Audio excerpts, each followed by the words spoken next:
You're listening to an Airwave Media Podcast. What does Sputnik have to do with student loans? How did a set of trembling hands end the Soviet Union? How did inflation kill moon bases? And how did a former president decide to run for a second non-consecutive term? These are among the topics we deal with on the My History Can Beat Up Your Politics podcast. We tell stories of history that relate to today's news events. Give a listen. My History Can Beat Up Your Politics, wherever you get podcasts.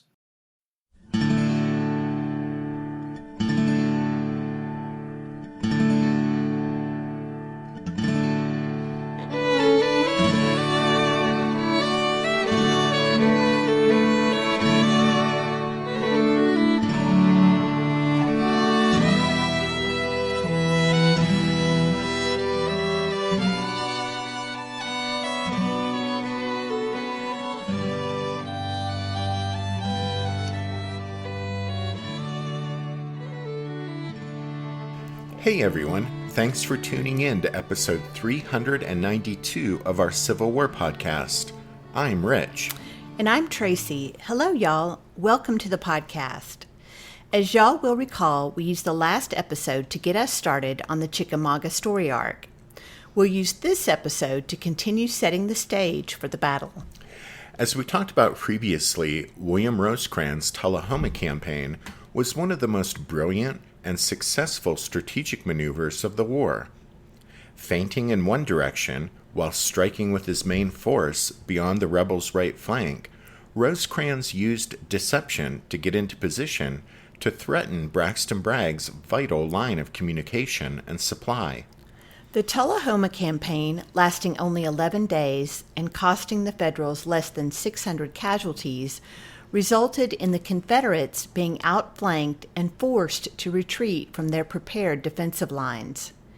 Threatened with the loss of the rail line to his rear, Confederate Commander Braxton Bragg had withdrawn from his main supply depot at Tullahoma on June 30, 1863, abandoning all of Middle Tennessee to the Yankees and retreating south of the Tennessee River to Chattanooga.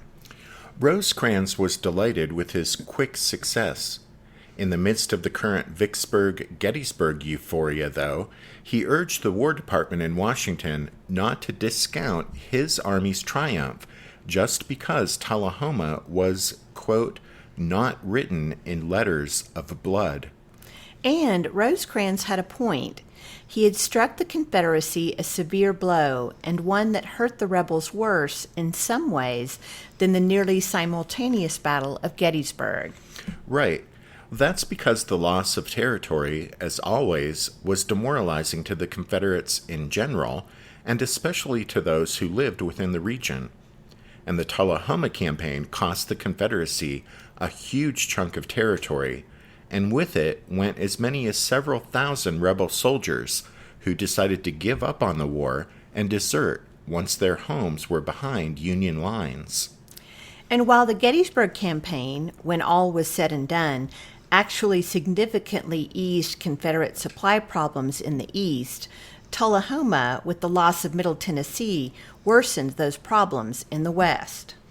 On the other hand, Gettysburg subtracted, at least temporarily, and in some cases permanently, 28,000 troops from Robert E. Lee's Army of Northern Virginia, far more than even the desertions from Bragg's army that were sparked by Tullahoma.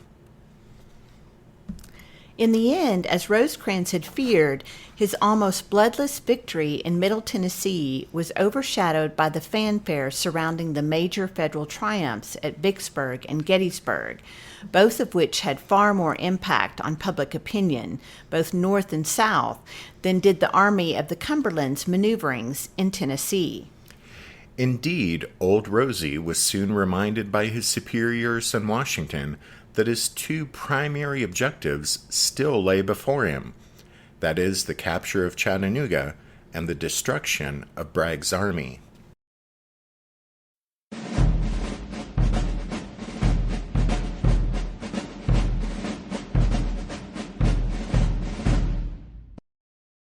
If Rosecrans and his superiors in Washington had been frustrated with each other in the months leading up to the start of the Tullahoma campaign, They became still more unhappy with each other during the 6 weeks that followed the end of the campaign, as Old Rosie seemed to go back into the mode he had been in for the preceding 6 months. That is, resting, equipping, organizing, and stockpiling supplies, but neither fighting nor marching. From the perspective of those in Washington, the Tullahoma campaign had not been so much a victory as a promising first step. A promising first step toward the capture of Chattanooga and the destruction of Bragg's army. The big federal victories at Vicksburg and Gettysburg convinced President Lincoln, Secretary of War Edwin Stanton, and General-in-Chief Henry Halleck that the Confederacy was on the ropes and that a few more hard blows might complete its defeat. And so, they believed, this was the time for action. This was no time for lengthy preparations and methodical campaigns. No, the men in Washington were more eager than ever for a war of momentum, now that momentum was all on their side. However, that was simply not the way William Rosecrans made war. By mid-July, he had once again settled into a secure base. This time it was Winchester, Tennessee, about 55 miles south of Murfreesboro and about 60 or so miles west of Chattanooga. At Winchester, Rosecrans set about stockpiling supplies in preparation for a projected advance sometime in the vague future. That meant Secretary of War Edwin Stanton and General-in-Chief Henry Halleck once more found themselves trying to prod Rosecrans into motion, and another wearisome exchange of letters and telegrams ensued. Abraham Lincoln was more sympathetic toward the Army of the Cumberland's commander, but though patient, the president was not unconcerned about Rosecrans' seeming slowness to advance.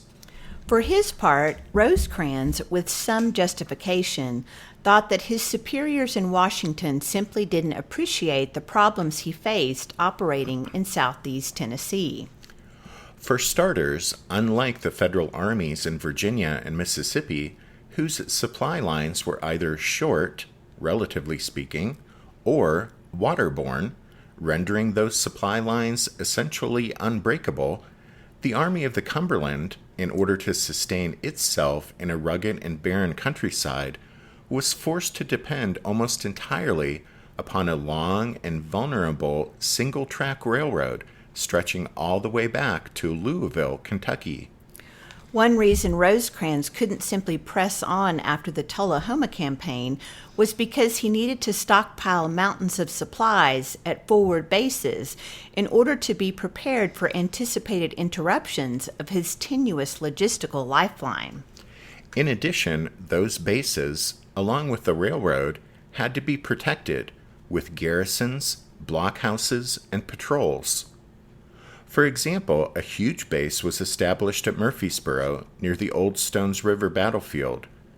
The place was called Fortress Rosecrans and was intended to be manned by a permanent garrison of several thousand soldiers and hold a 3-month stockpile of supplies for 100,000 troops in the field.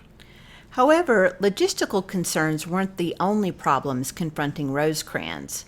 There was also the fact that there was a vast area of rugged and mountainous terrain between himself and Chattanooga, which meant that even advancing and coming to grips with the rebels was going to be a challenge.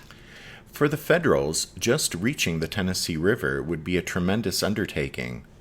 Between Winchester and the river, a distance of some 15 miles as the crow flies, loomed the rugged Cumberland Mountains, which were barren, sparsely settled, devoid of forage, and offering few sources of water for an army on the march.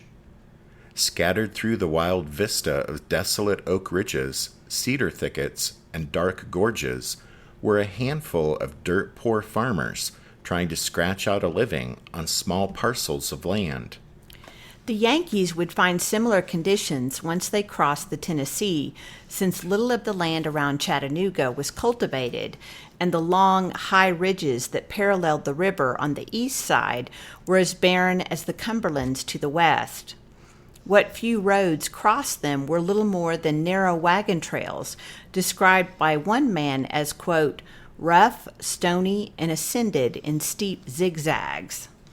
So, obviously, the Army of the Cumberland would have to carry enough supplies to sustain it while marching and campaigning through this forbidding terrain.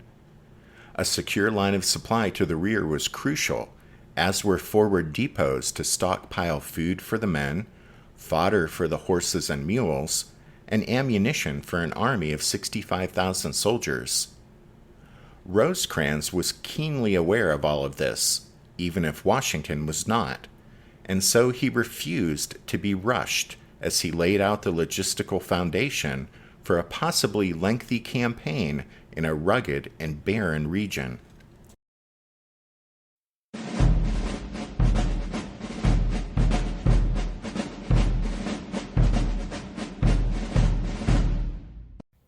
What's something you learned in history class that you feel wasn't the whole truth?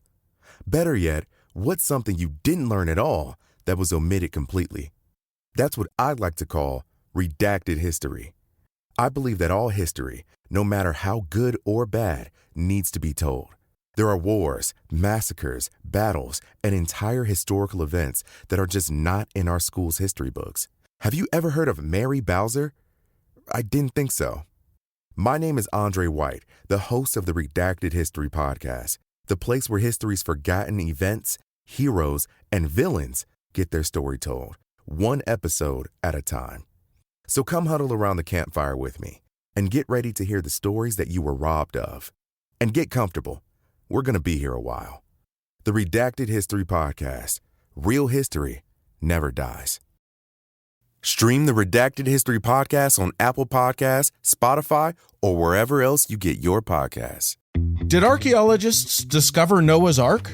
Is the rapture coming as soon as the Euphrates River dries up? Does the Bible condemn abortion? Don't you wish you had a trustworthy academic resource to help make sense of all of this?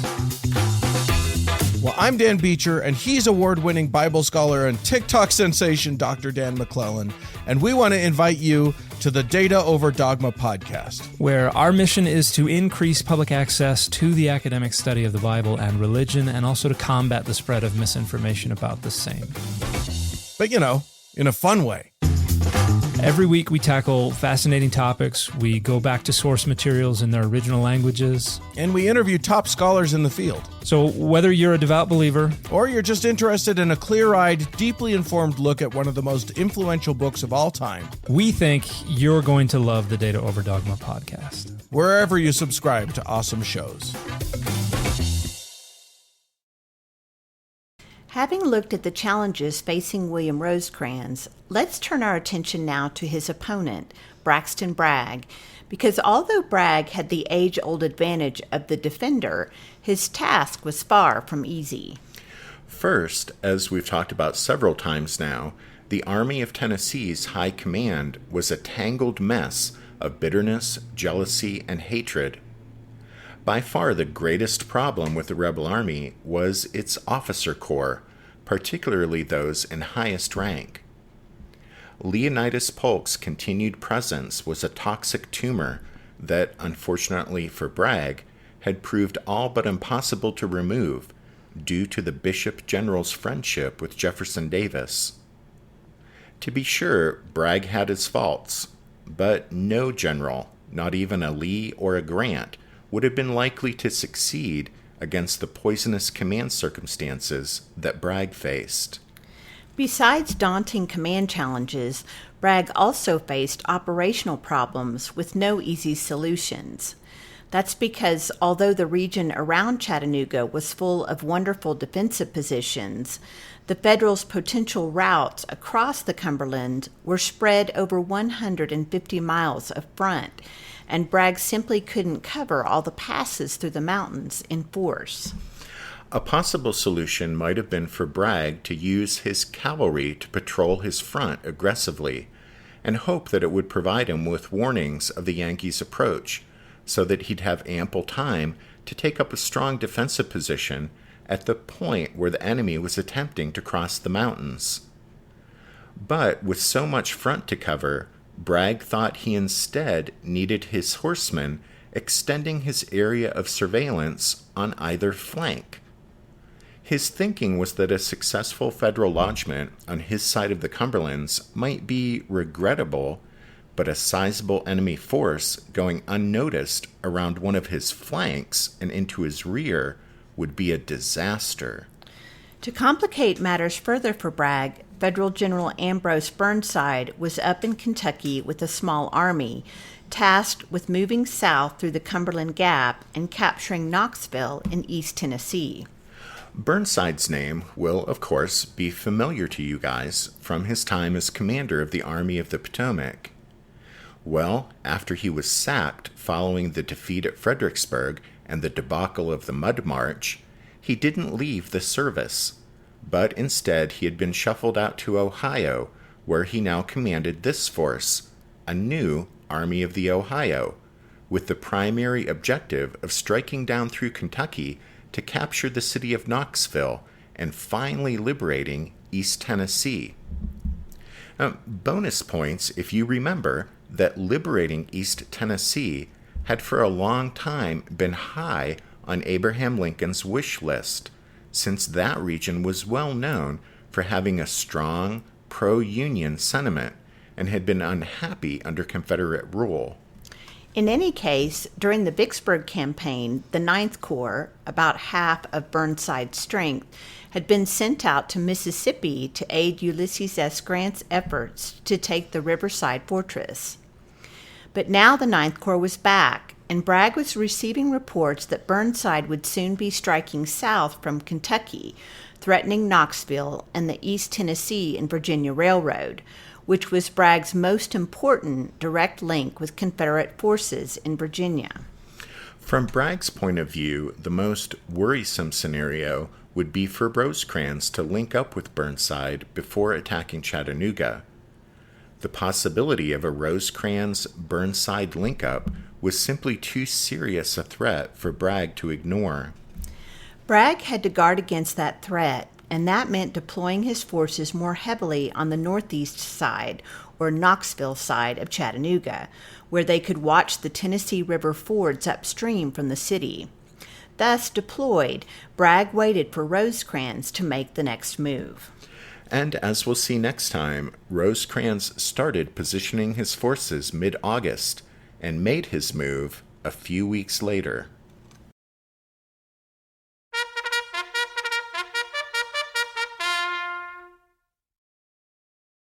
That means it's time for this episode's book recommendation.